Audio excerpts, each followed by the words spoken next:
If we dedicate war memorials to the memory of men and women cut down before their time, these are war memorials, as surely as any crosses on any lost and lonely battlefield in any long-ago war. That stack there, it's sort of scenic, but really that's historic for the people it's killed.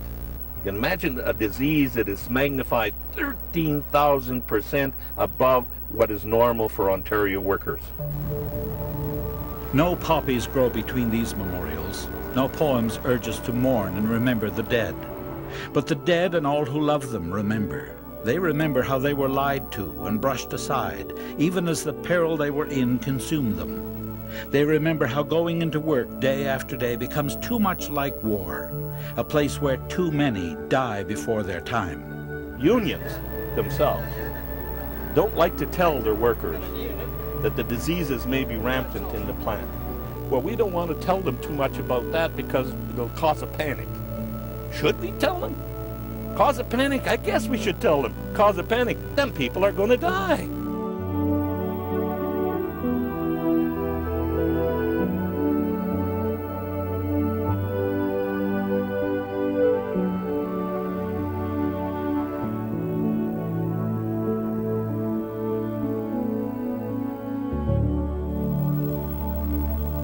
Jerry Mills is one of the dead.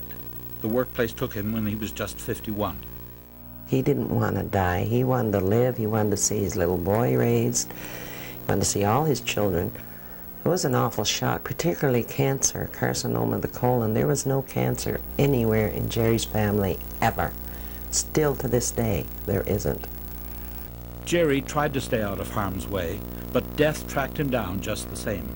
Jerry did not want to work in the mines. He felt it was dangerous. He thought he was safe on the surface. And it's everything that you find out about later.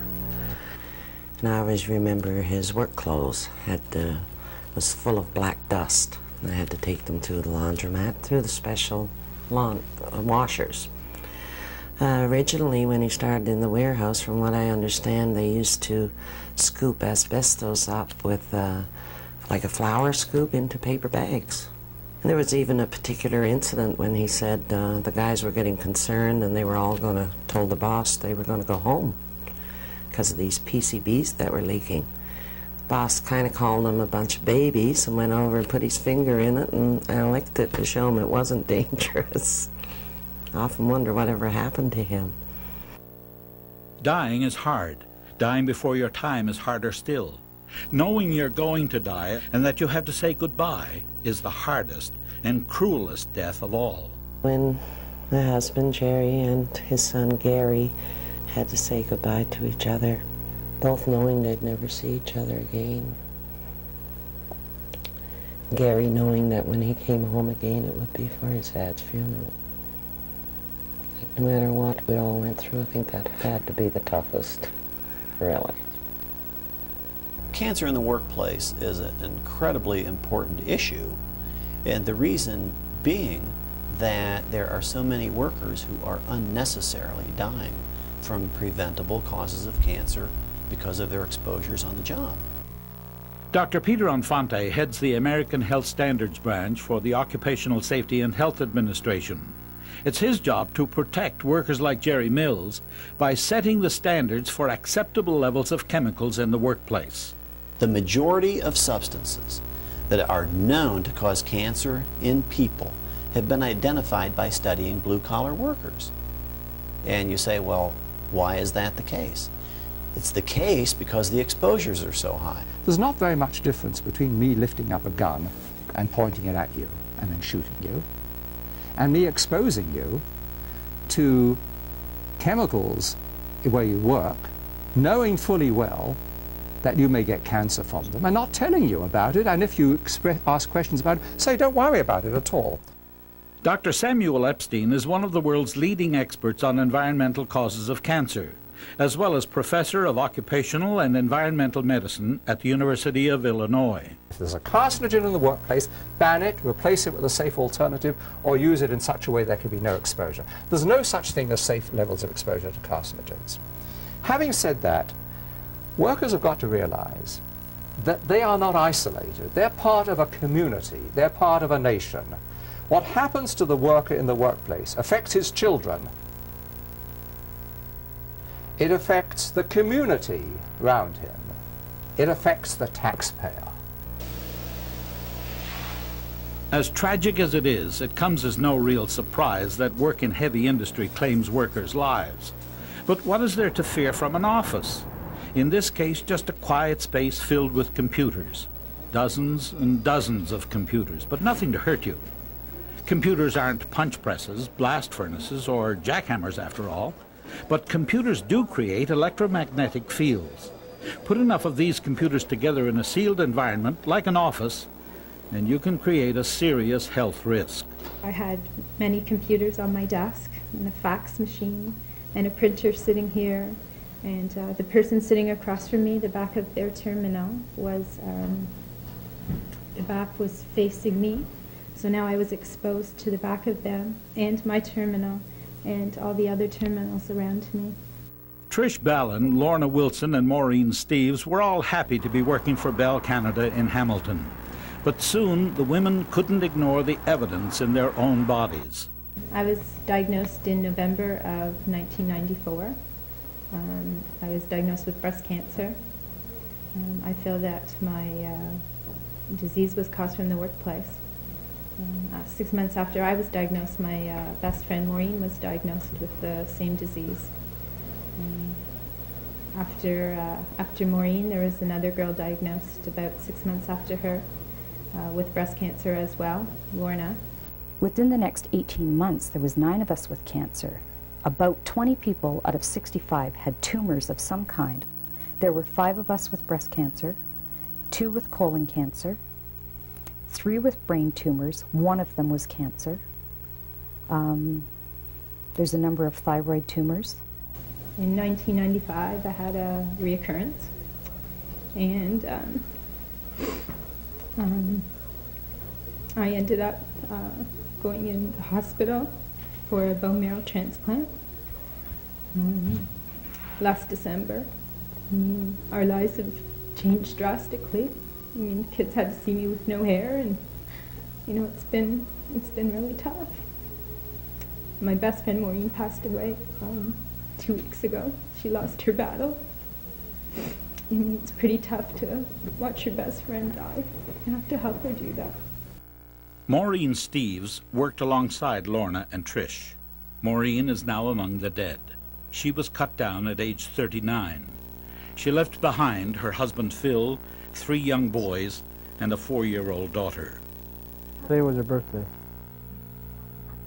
so we went out to the cemetery and put some flowers up there for her, didn't we, guys? It's kind of weird going to say happy birthday to somebody at their gravesite. You know, I'm kind of angry that nobody's from Bell Canada's even called us and said, you know, we're sorry about Maureen, or we're sorry about this or that, or Maureen worked 10 years there. That was her career. She planned to work there for the next 20 or 30 years, however many years, until she retired with her pension. I mean, that was the deal. They provide a safe working environment, and she works there. For Lorna, the effects of her cancer soon became all too obvious. So did 2 other things. 1, there were way too many cancers among this group of young, once healthy women. 2, the women with the cancers all worked in the same building, on the same floor. When her employer refused to admit the connection, Lorna made it her job to prove it. I went to the Brantford Library. I read every book the Brantford Library had on electromagnetic fields. I wrote down every expert, what his opinion on the topic was, every health effect they thought was associated with EMFs. I started a card index on every employee who had been diagnosed with cancer, when they started with the company, when they were diagnosed, what they were diagnosed with. Lorna's evidence piled up. The employer was unmoved, saying the women were just unlucky, victims of a cancer cluster, a random tragedy that life sometimes deals out. The company even brought in a hired gun to explain it all to Lorna and her workmates. The question was asked, is there anything any health effects that are related to EMFs? And he stood up and emphatically told those employees no. So I stood up and told these employees that even though I wasn't an expert in EMFs, that I had done my homework, and I read out a list of all the possible effects that EMFs have been linked to. What we have here is 6 women exposed to mainframe and VDT, mainframe workers and VDT. 6 women out of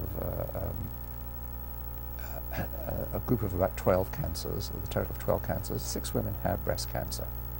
Now, 5 of these women had developed breast cancer between the ages of 30 and 40, premenopausal breast cancer. Now, any idea as to the frequency of breast cancer in women aged 30? 1 in 600. The mathematics of this are overwhelming. 5 women out of a small group exposed to EMF, which has clearly been incriminated as a cause of occupational cancer, for which we have studies on breast cancer. 5 women of the premenopausal age have breast cancer. Now, what else do you want? I believe that workers have to stay true to their own experience. If they believe that there's a problem in their workplace, if they see people around them with these diseases, cancer, and they believe that they may be coming from their exposures in the workplace, then they must act on that experience.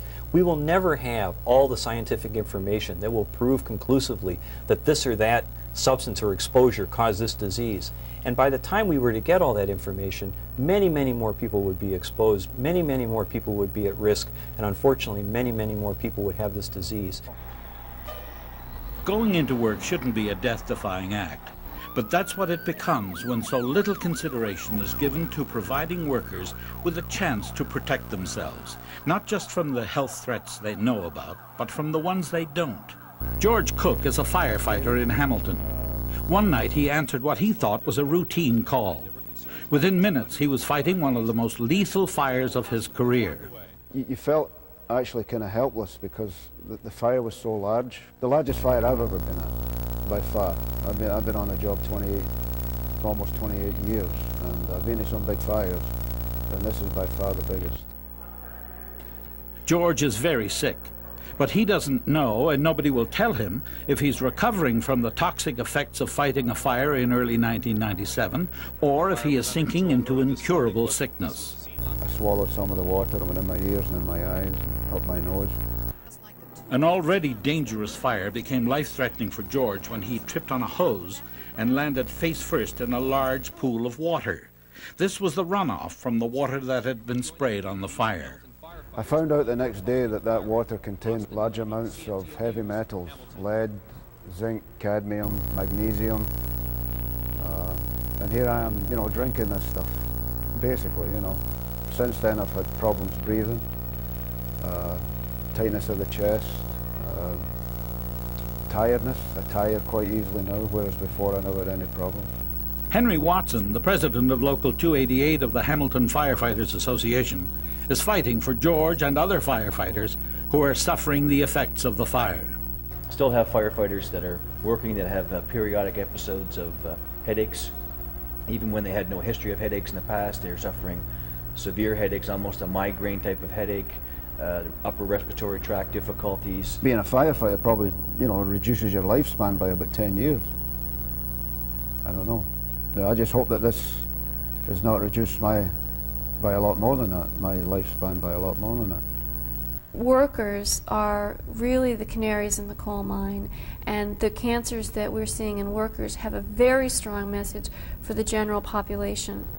Dr. Sandra Steingraber is a noted biologist and expert on the environmental causes of cancer. She believes chemicals in the workplace affect us all.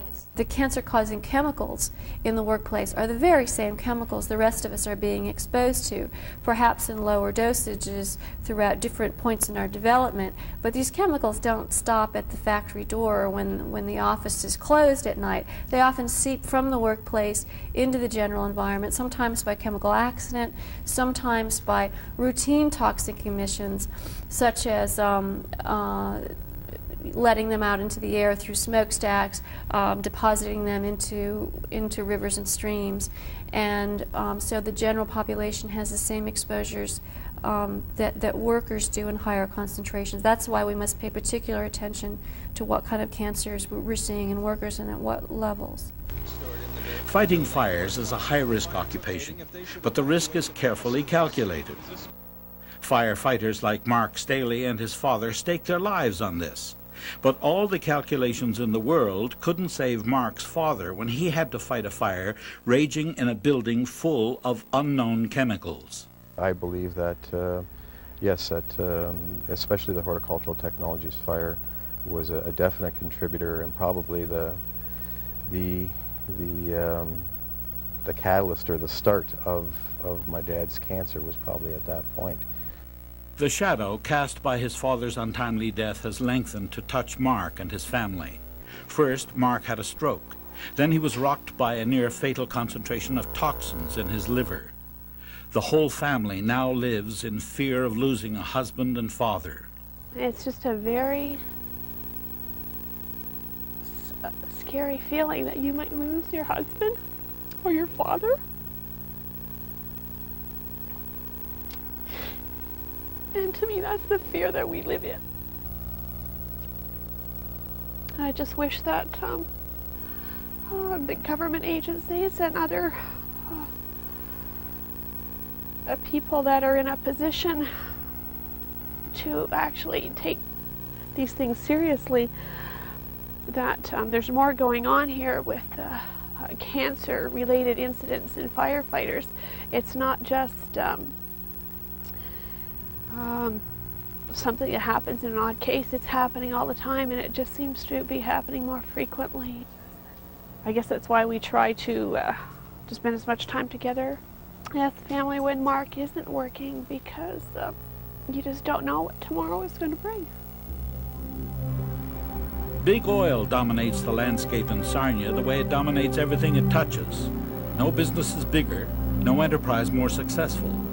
But there's another side to it. Joel Carr is a national representative for the Communications, Energy and Paperworkers Union of Canada. Take a picture of a refinery when you drive by. You see large towers, you see interconnecting pipes. All those pipes and all those towers are insulated. And people had to put that insulation on. And other workers had to do other work right next to the insulators as they were in fact putting that insulation on. And when you put insulation on, and when you take the old insulation off, you create airborne asbestos. And we now know that that causes mesothelioma, lung cancers, and a series of other cancers. And those cancers are now appearing at record rates in Lambton County and the Sarnia area. In fact, it's the capital of mesothelioma in all of Canada. John Bichard didn't know any of this when he started work here back in the late 60s. John was the perfect company man. Above all, John trusted his employer. He's the company man. I'm the angry wife of that man who was dying. I imagined that John and I would grow old together, that we would, when we were in our 80s, we would still be dancing. We love one another very much. We're one another's best friends, and I thought that the rest of my life would be spent with him. John's work put him in regular contact with asbestos and over 200 chemicals. He couldn't bring himself to believe the company would knowingly expose him to chemicals that would damage his health. Oh yes, I think the company were aware that there were dangers, but they obviously didn't police it close enough, and they did not communicate. They do not believe, this is a formal position given by the Director of Occupational Health. We do not believe that colon rectal cancer is caused by asbestos. Yet the WCB, they recognize it. It is clearly stated. Now, it's very unusual in medical circles to have two different primary cancers. That's kind of a rare entity. But the real kicker was that his lungs were also full of asbestos. John worked for one company and one company only. He did not contract asbestos in this home nor anywhere else. If it happened where he was working. One of the most shocking things for me when we set up a satellite clinic in Sarnia was to see how quickly our whole facility was dealing almost exclusively with cancer, and how few physicians had talked to these people about the potential for their workplace being the cause of their illness. The plant gate doesn't stop airborne pollutants. It got into the community, and it was taken home by workers in their clothes, to their families, to the children, and it got into the neighborhoods just across those fences that don't stop anything. And you know, it's unbelievable that these companies knowingly allowed people to do that, because you know why? It was cheap. There are two certainties in this war, as there are in all wars: despair and hope. Despair over the casual decision some people take to kill workers. Hope sparked by the actions of those we call heroes, the men and women who fight to protect us from those who are so careless with workers' lives. Bud Jimmerfield is one of those heroes. Brother White, how are you? As a young man, Bud didn't expect to fight for his life when he started work. No one told him that the chemicals he was working with could damage his health. Today, he has cancer of the liver and the esophagus, and he's fighting for his life. He's the father of 8 children. I worked on a tooling machine, a large drill, and you would drill a bunch of holes, maybe 200 holes in a plate, and you'd have to tap these holes after. So it had coolant in it. You'd just take an air hose and blow it off, and you could have it on your palate, absorb through your skin, or ingest it because of the vaporization. If you're talking about people who are developing cancers as a result of exposure to metalworking fluids, that's not going to happen for 20, maybe 30 years. So people didn't, for many, many years, make the connection between the exposure at work and the cancer showing up many years later. Kathy Walker is head of health and safety for the Canadian Auto Workers. I think there's still profound ignorance on the part of many employers in smaller workplaces. I think a lot of people in machine shops, running small tool and die shops and such, are still pretty unaware, because you go into all sorts of workplaces and really there's no controls at all. Bud did his job. Neither the company nor government representatives warned him of the dangers, but as he looks back on it now, he feels they all knew. For sure they know. They got to know. I mean, with all of the studies, I mean, we're just doing now this cancer study on cancer esophagus. We submitted WCB. Well, that goes somewhere. What do they just open it, look in a book, say here's a bunch of quacks and throw it away? It's an accurate survey. But the government has to be pushed to do something with this. We can't just keep doing surveys and surveys and surveys saying we got a problem. Bud's been a union man all his working life. Now that he's too sick to work, he still comes to the union hall every day. I think someday I won't be able to come here. Physically. That's going to be tough. Oh yeah. That's my whole life gone. As I see it. You know? The contact with people, you know, that you have here, and knowing that you made a difference. Victims of workplace diseases are never alone. In every illness and death, the whole family becomes a casualty. Traumatically and emotionally, what my family's going through, I really couldn't tell you. Because I know it's a lot, eh? I can see it in their face, you know. When they get up in the morning, all of them like to rub the old bald apple, eh? Give me a head rub. Hey, how you doing this morning, Dad? Can we say a prayer for you? They're giving me medals, you know. All kinds of medals. There's a medal, this medal, a medal with a picture of some nun who's a healer on it. So they're giving me all this stuff. Here, wear this for me. This is going to help you. But 3 weeks ago, they told me the chemotherapy wasn't working. So I have about probably 20 cells on my liver, and now they're spreading to my stomach. So medically, there's no plan B. They can't isolate my liver enough to do anything because the cells will just keep going.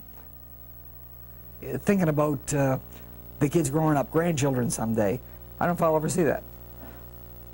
Say a prayer for me, thanks. That's all that's helping now. That's it. The war that all workers are caught up in is the oldest battle on earth. It's the fight for simple survival, the fight for life over death. If there has to be a war, let it be a war waged by workers rather than against them. A war that gives life rather than takes it. Let it be a war that we fight to make sure work is never, ever the reason anyone has to die before their time. We got enough knowledge now. If you're exposed to toxins or carcinogens in the workplace, damn it to hell. If the company and the government won't look after us, and their history is that they don't, we got to do it ourselves. And if it requires going to the bargaining table and having the right to close every workplace that has exposures, have workers having the right to refuse to go in a workplace that's got toxins or carcinogens or chemicals that are harmful to us, we got to prevent those exposures inch by inch to save lives. This isn't about being nice. This isn't about trying to save jobs. This is about trying to save lives. We know our workplaces better than anyone else. We have to stay close to our experience, and that's the lesson that all our history teaches us. If we don't act on what we believe and what we see, then God help us.